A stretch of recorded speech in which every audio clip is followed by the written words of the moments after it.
Howdy, folks. Thanks for tuning in. Hope y'all doing all right. So, a little over a week ago, I think I picked it up Saturday afternoon last week. It's now Monday.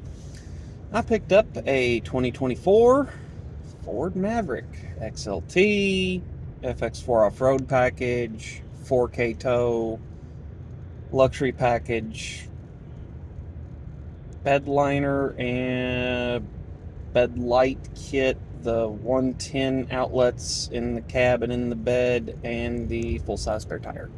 There's the options list. So far, I haven't had a chance to tow with it. I have had it in the little bit of snow that Kentucky got a week ago, and it did really great. Four-wheel drive, all-wheel drive.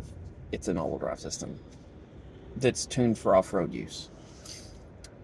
Worked great, very sure-footed in the snow. I like the Apple CarPlay setup. I haven't had that before. I love the long distance remote start through the Ford Pass app. I think that's just a great feature when the temperatures are pretty extreme. One of my coworkers, he had it on one of his vehicles for a couple years prior to me, and he used it basically anytime the temperature was below 40 or above 80. When we were getting off of work, he'd start the truck right when we started walking out, and it would be warming up or cooling down pretty good by the time he got there. And if we had winter weather as far as snow or ice overnight, he had a much easier time getting all of his windows cleared off. So far I've been tickled with the truck. It runs fantastic for a 2-liter 4-cylinder pickup truck. Haven't had a chance to tow with it yet. That's coming. Don't know exactly how much weight the first payload's going to be. I got to get a couple new tires on my trailer. I had one kind of go explodey due to dry rot, and so I currently don't have a spare. So at an absolute bare minimum, I need a spare, but I think I need to get a spare and 2 new tires and a new rim, because I destroyed a rim when that tire blew out because I was in a construction zone and there was nowhere for me to go but down the road. So that was kind of crappy. I will say that I'm getting pretty good fuel mileage for a vehicle that's not even broken in yet. Right now it's got 1,000 miles on it. I do a ton of driving.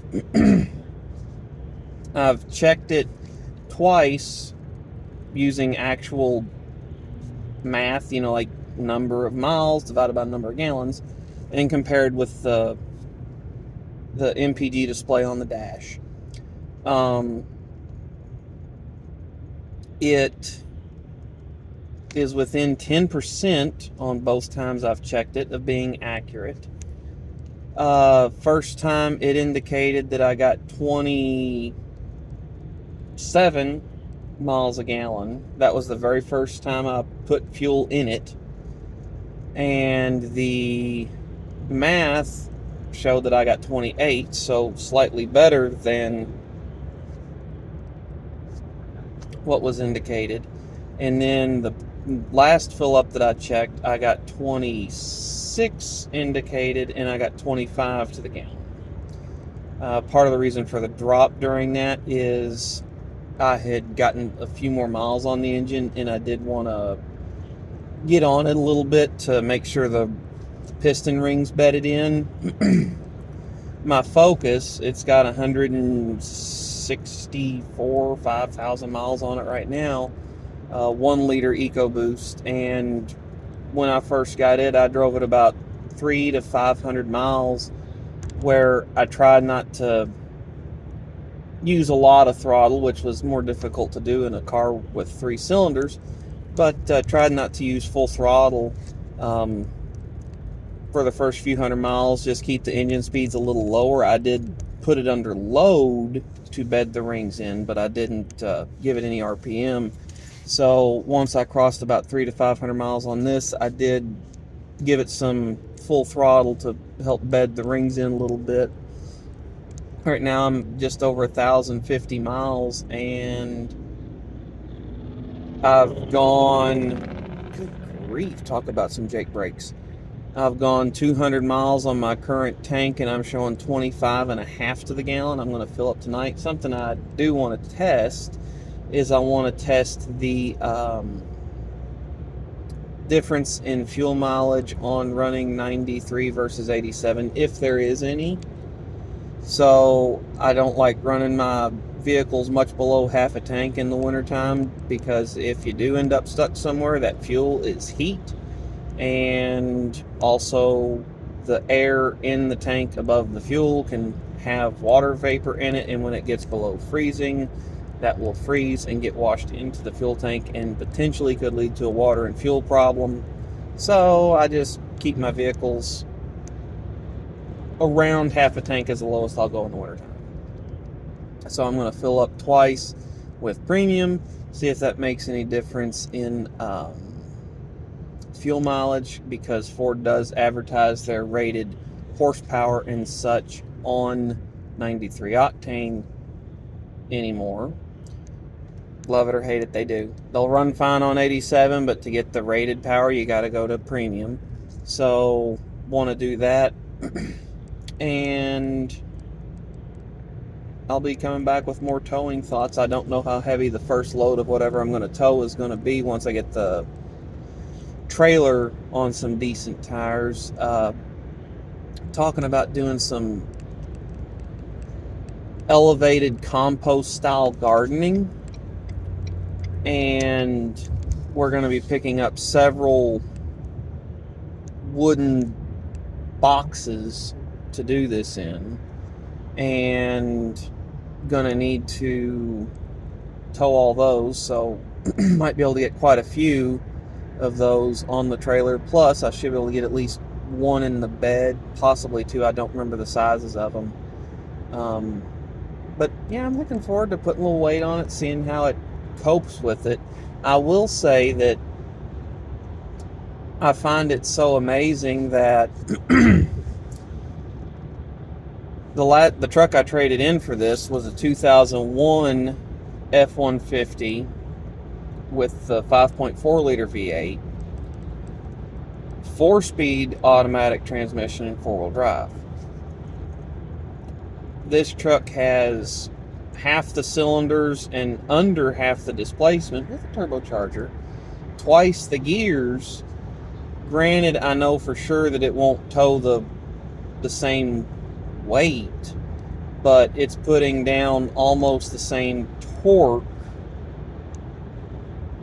as that big V8 did. I think it's 30 foot-pounds shy at peak, but the peaks on the turbocharged, the torque curves on the turbocharged 4 are way better than that big V8.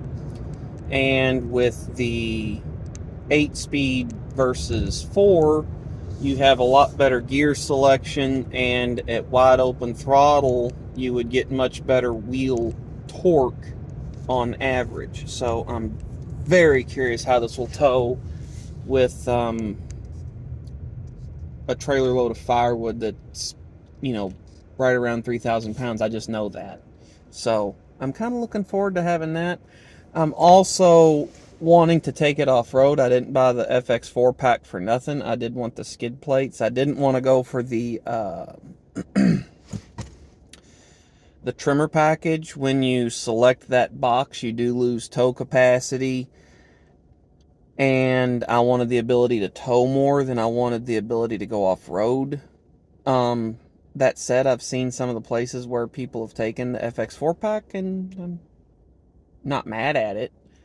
So I do want to take it off-road. There's some trails up by me I want to drive on. I've got some logging roads and stuff on my property, and some small trails and stuff throughout the property that I can try to go down. I know there's going to be places where it may not physically fit because the trails aren't wide enough, and I'm not going to enjoy the sound of my paint getting scraped off by branches, so I might have to widen some stuff to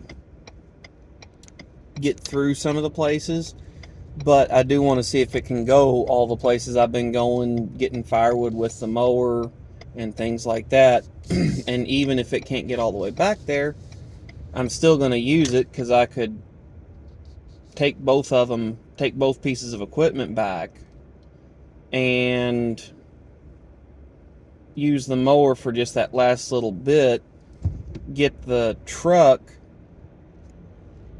completely loaded, and then just make one trip up to the house with a bunch of firewood instead of a bunch of small trips with just a wagon and a small mower bed full of firewood. So I could definitely cut my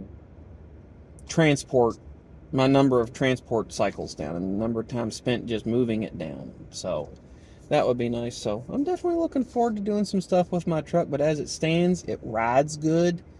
It's comfortable. One of the biggest things I like about it compared to my old vehicle isn't the fact that it's quicker. The old one would barely fall out of a tree as far as acceleration goes. Great fuel mileage. It did what I bought it for. But very little in the way of acceleration. But the single biggest thing I like about this, just as a daily driver compared to the Focus, is the ride height. I'm a 6'4" guy. I fit in a Focus pretty comfortable, and the Focus rides good enough. I've taken it on long distance trips. I put 16 hours of seat time in one day. Didn't bother me. Only thing I didn't like about it was getting my tall self up out of the car, especially after a long day at work. Everything's tired, everything's a little sore. I didn't like getting up out of it. This is so much easier to get out of than the Focus, especially after a long day at work. So that's my single biggest praise of the Maverick so far. That, and for a truck, whether you want to call it a truck or not, I'm not going to argue with you. I have a trailer brake controller built in. That seems kind of truck-like to me. Also have skid plates. That seems kind of truck-like to me too. But a off-road capable vehicle, however off-road capable the Mavericks are, that can tow 4,000 pounds, has a 1,500 pound payload capacity in the bed, and that I'm currently showing 25.7 miles a gallon, and it's probably going to start going up once I start moving again. I'm not mad about anything. So more thoughts on this to come, but there's the initial ones. Y'all take care, stay safe. Thanks for tuning in. Catch y'all next time. More videos on this topic to come. Thanks for tuning in.